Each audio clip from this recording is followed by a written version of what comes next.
Tal y como les prometimos, aquí estamos con Fernando Pruna, autor del libro Habana 505, pero más allá de eso es el protagonista de una historia trepidante, de una historia, bueno, impactante, que ustedes van a poder conseguir ahí con detalles, con documentos, con testimonios de primera mano. Pero hoy tenemos a Fernando para compartir un poquito la inspiración de ese libro, porque tiene un propósito, ¿no, Fernando? El libro. ¿Cuál es el propósito? Yo creo que el propósito es informativo, es sencillamente un legado de cómo fueron las cosas, de cómo sucedió, de cómo se vivía en Cuba antes y después de la revolución, y con sus cosas positivas y sus cosas negativas. La verdad, es una historia verídica que yo he vivido. 17 años de cárcel vivió Fernando, luego de una primera sentencia de paredón. Te salía paredón a ti, fue uno de los primeros juicios. Sí. ¿Por qué te enjuiciaban? Por el alzamiento en las montañas de Pinar del Río. Yo dirigí las guerrillas de Pinar del Río, y además de eso dirigí una de las organizaciones, si no la más importante, una de las más importantes en el país en los primeros años de la revolución, realmente en el propio primer año de la revolución. O sea que te quedaba clarísimo desde el minuto uno lo que estaba llegando a Cuba. Absolutamente. Mira, yo nunca fui revolucionario. Es decir, yo no tengo raíces revolucionarias,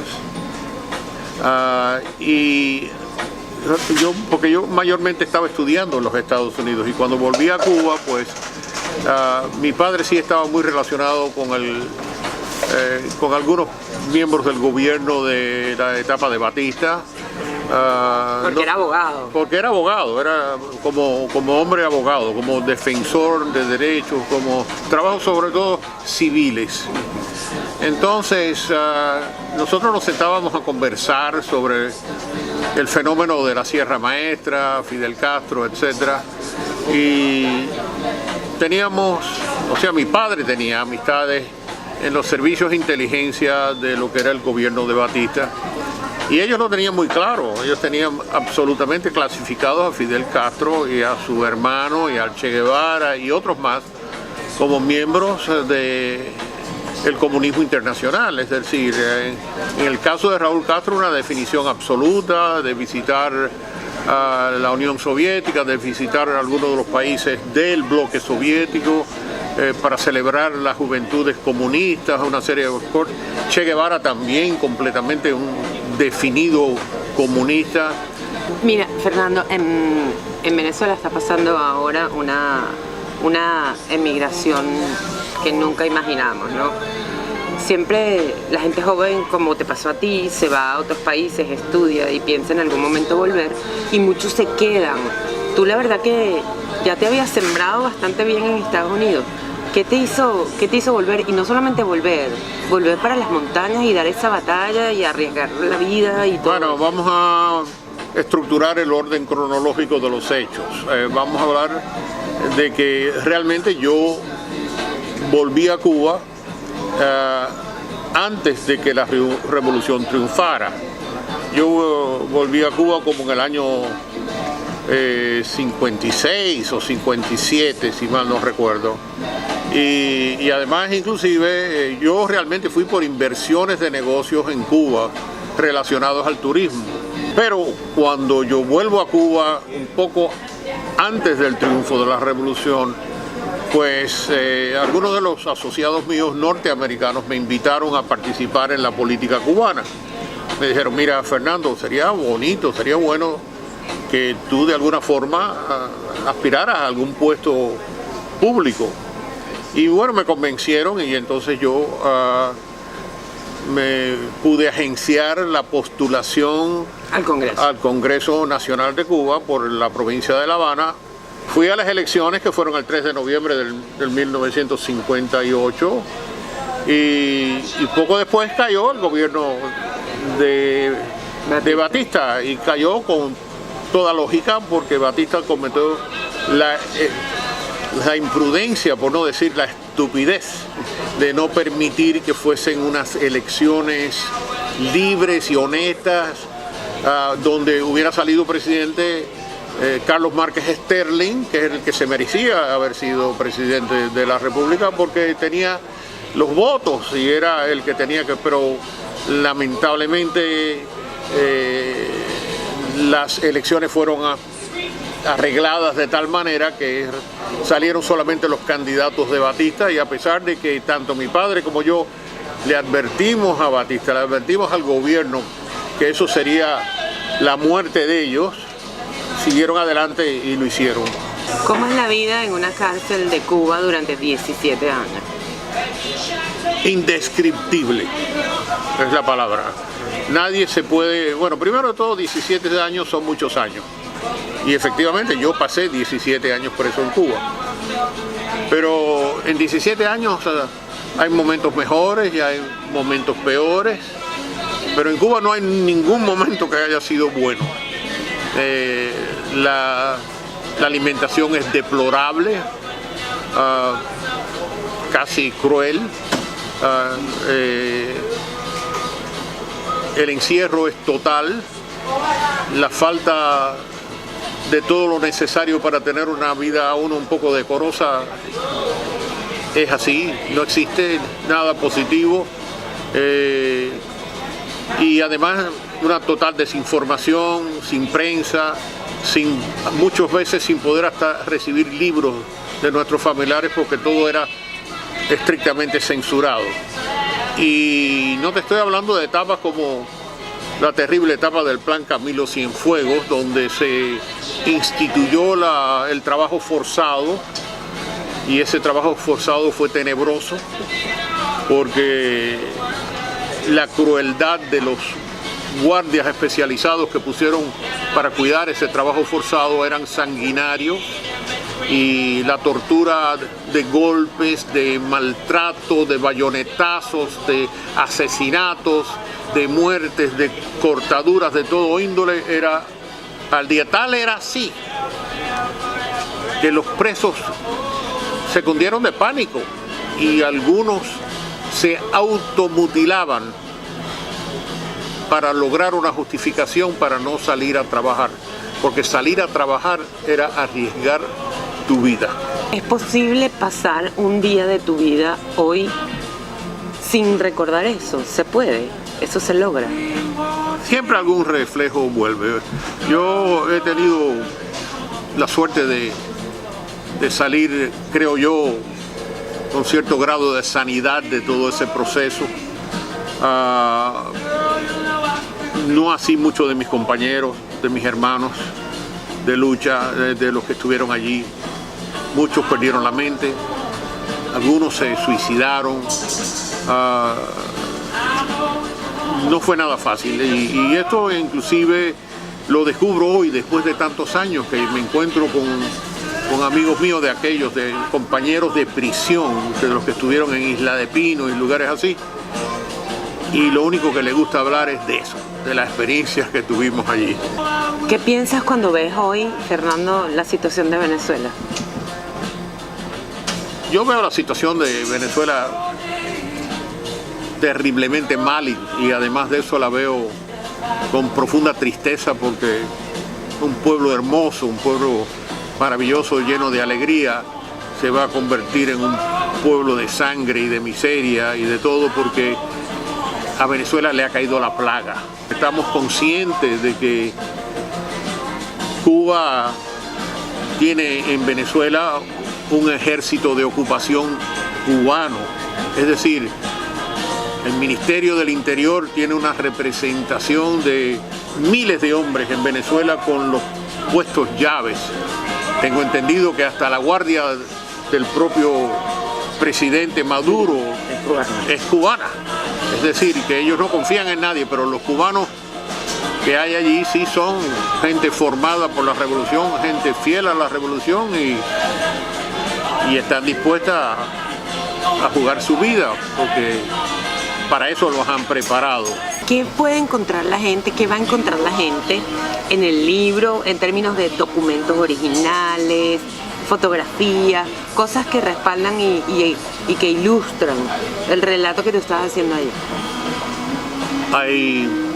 Hay varios documentos originales, hay múltiples fotografías que son representativas, pero sobre todo, por ejemplo, certificados del propio Ministerio del Interior. Yo he copiado algunos. El libro está lleno de notas de pie que explican históricamente quién era fulano, quién era el comandante tal, quién era el hombre que fusiló a Mengano en tal ocasión, etcétera. En fin, está muy bien documentado el libro. Fue un esfuerzo de 3 años de labor y de más de 15, yo me leí entre 15 y 18 libros objetivos de la historia de Cuba para documentar el libro genuinamente, objetivamente, verídicamente. Y lo que ustedes van a recibir no es una exageración de nada, ni tampoco es un libro insultante donde uno pierde el buen sentido de la decencia y empieza a llamar a los jefes del gobierno por nombretes y cosas, sino que objetivamente, porque no hace falta, porque el daño es tan grande, el daño que han hecho es tan grande que no hace falta exagerarlos, ¿entiendes? Porque son elocuentes, hablan por sí mismos. ¿Fue fácil reinsertarte una vez que saliste de la cárcel? No fue fácil insertarme, no.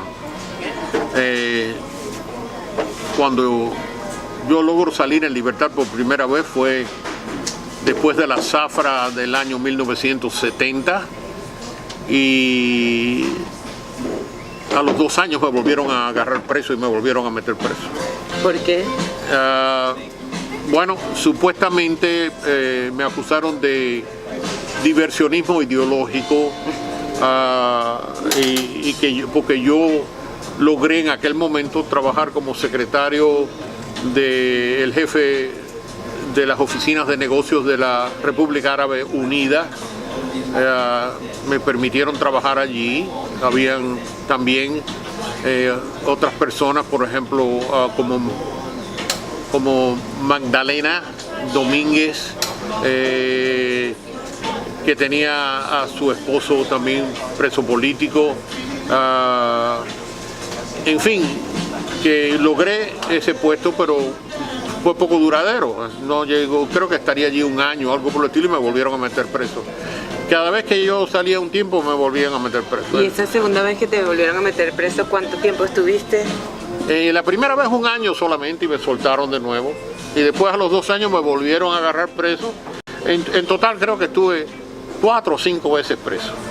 Y la última vez pues me dejaron indefinidamente hasta que vino el diálogo entre el exilio cubano dirigido por el banquero cubano Bernardo Benes y este Padrón, que él fue el dueño de la fábrica de tabaco, que la verdad hicieron un esfuerzo porque se liberaran X número de presos y Fidel liberó 3.600 presos y eso fue cuando yo salí en libertad.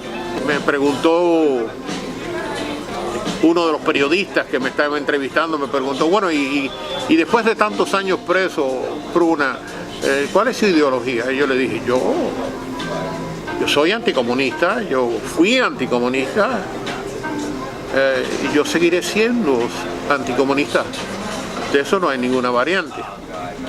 Y esa declaración al otro día me vino a ver la seguridad del Estado y me dijo, ¿qué dice el anticomunista? Y bueno, para hacerte breve el cuento, me costó otro año más de prisión, ¿no? Yo vine a salir en la penúltimo grupo que salió en libertad en Cuba y llegué a Estados Unidos en enero del año 1980. Adiós, gracias. Wow, qué fuerte.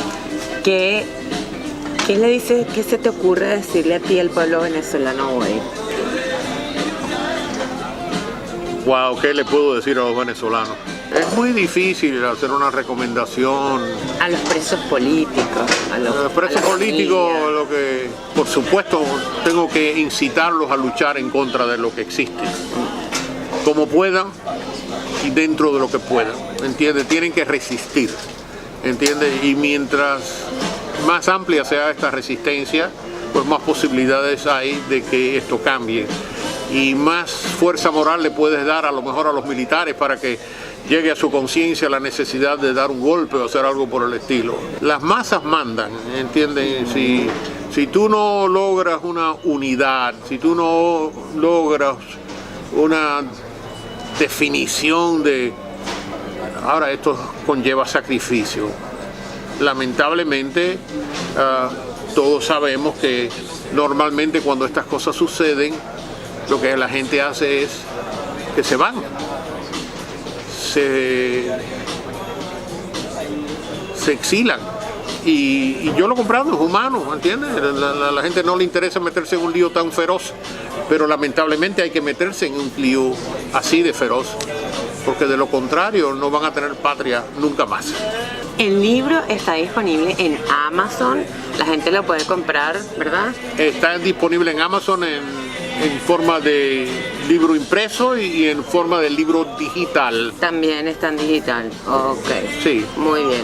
Bueno, Fernando, gracias por compartirnos tu... María Elena, ha sido un placer y te doy las gracias. Y me ha dado mucha alegría volverme a encontrar contigo después del esfuerzo que hicimos ahí en la venta de los libros en Miami International Book Fair. Yes. Sí, que estuvo genial. Así que te agradezco muchísimo esta ocasión y espero que nos volvamos a ver pronto. Amén. Y por supuesto te pido que leas el libro. Pero en eso estoy, déjenme decirles que estoy en eso. El libro es un libro amplio, porque tiene además todos estos documentos que Fernando ha relatado, pero lo lindo que tiene es que es un libro con detalles pormenorizados, y esto es lo que le da un valor adicional. No es un libro que está novelado, ni que se ahorra contextos, ni comentarios, ni nada. Es un libro muy responsable, además único, así que cuando termine nos volvemos a reunir, ¿está bien? Me parece fantástico. Compartan esta historia, sobre todo ustedes, mis queridos venezolanos, y todo aquel que entienda que la amenaza sigue latente, que a Fernando le pasó, que estuvo 17 años y que está aquí hoy compartiendo esa historia, pero que hay muchos que no la van a poder compartir si no hacemos algo para parar todo esto. Compartan la historia y nos vemos la próxima.